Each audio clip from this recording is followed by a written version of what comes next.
they had these underground labyrinths, and Chavin gained a lot of power through, not through military might, but through religious awe and impressing the people with their rituals and their philosophy and their plant drugs as well.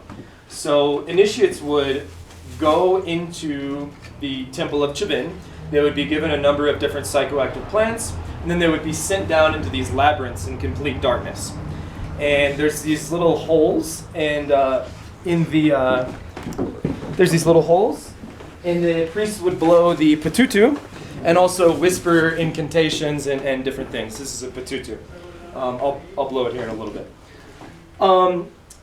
After the initiate was fully under the influence of San Pedro or other psychoactive plants, and they were walking through these labyrinths, they would turn a corner, and there was a hole in the ceiling, and a depiction of the god was there in blazing sunlight after they had been in darkness for a couple hours. And that was the initiation at Chavin de Huantar. And the priests would wear all this crazy stuff, like they have a mouthpiece that they put in that makes them look like they have jaguar teeth. It's a very interesting place. And I think it's amazing how people throughout the ages have used these things in different ways. Yeah, so that's Chavin de Huantar.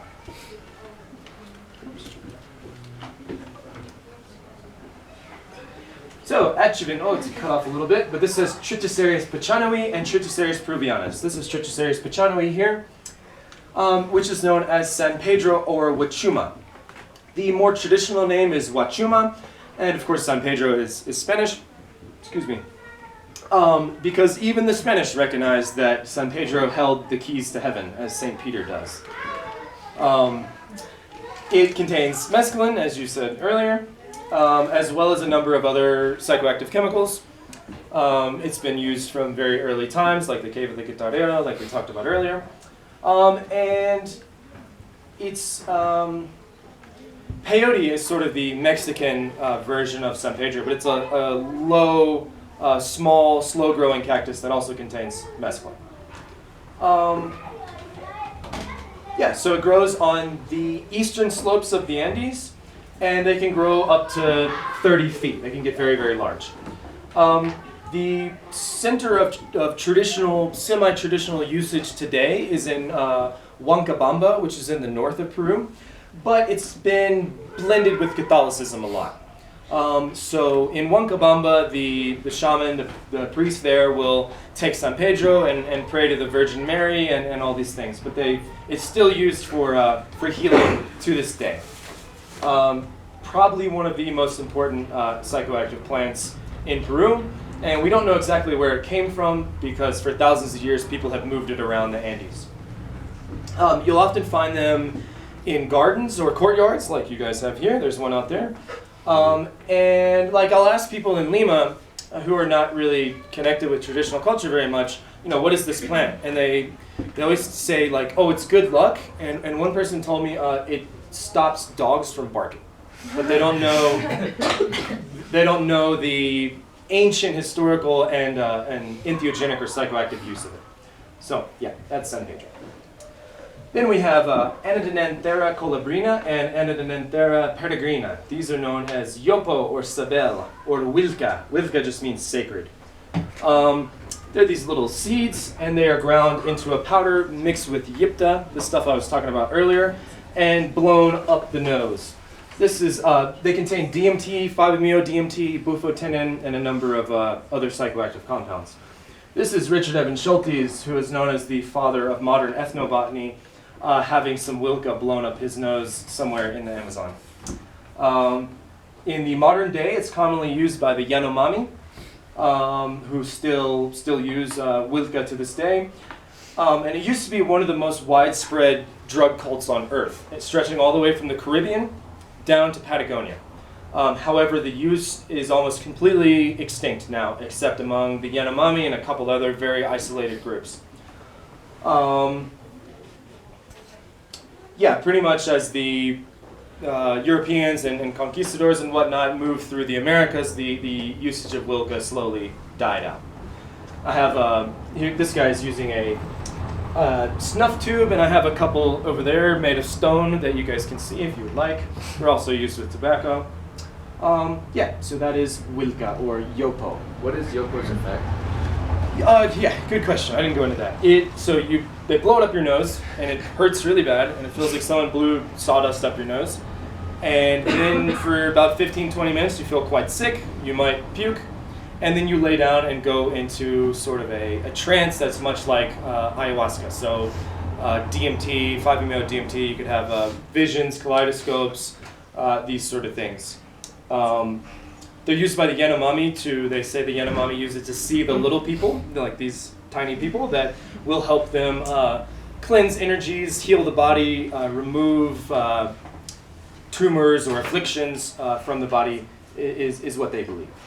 Yeah, so here in Peru, there are over 42 different languages spoken, and most of those languages are from Amazonia. Of course, the major ones here, besides Spanish, the major ones are Quechua and Aymara. But in the jungle, there's a lot of smaller groups that speak many, many different languages. I work with the Machinga people in Manu National Park. And here's some typical Machinga. And in the modern day, many of them have regular t-shirts and clothes and stuff. But oftentimes you'll see some of them wearing the traditional kushma, I believe it's called. I encourage you guys, if you're interested in learning about the Machinga, there is a professor named Glenn Shepard, and he is, I can't remember which university he's associated with, but he lives in Manaus, and he has a great blog about the Machinga, their culture, their mythology, etc. Yeah, so Glenn Shepard, and anybody that needs me to write anything down or send an email, I'd be glad to do that. The Machinga, I believe there's about 30,000 of them in all of Peru. They live starting about 8 hours north of here into the jungle, in the Manu region, and over to Camisea and the Quillabamba region as well. Some of them are bilingual, but that speak Spanish and Machinga, but there are many that still live isolated in the forest that do not have any or hardly any contact with the outside world. They may trade with other Machinga to get stuff like machetes and metal pots, but they do not contact the outside world. They don't know about things like Cusco, etc., etc. So some of them live fairly isolated, and then others live in towns that have roads and have shorts and things like we do. Yeah, that's the Machinga people, one of the many Amazonian tribes. Others include the Shipibo, who seem to be the most famous when it comes to plant medicines and things like that. I haven't quite figured out how that came to be. I don't know if they had a meeting and they decided we're going to go sell tours to gringos or what. But the Shipibo are very famous for their ayahuasca and different psychoactive plant medicines. The Machinga used a lot of different plants. One interesting plant they used is known as piri piri, and it's a plant, I think it's Cyperus species. It gets a fungus on it, and the fungus is related to ergot. Ergot is what in medieval times would give this disease called St. Anthony's fire. They think ergot's associated with some of the witching events in ancient Europe, and it would the ergot contains precursors to LSD. That's what LSD is derived from.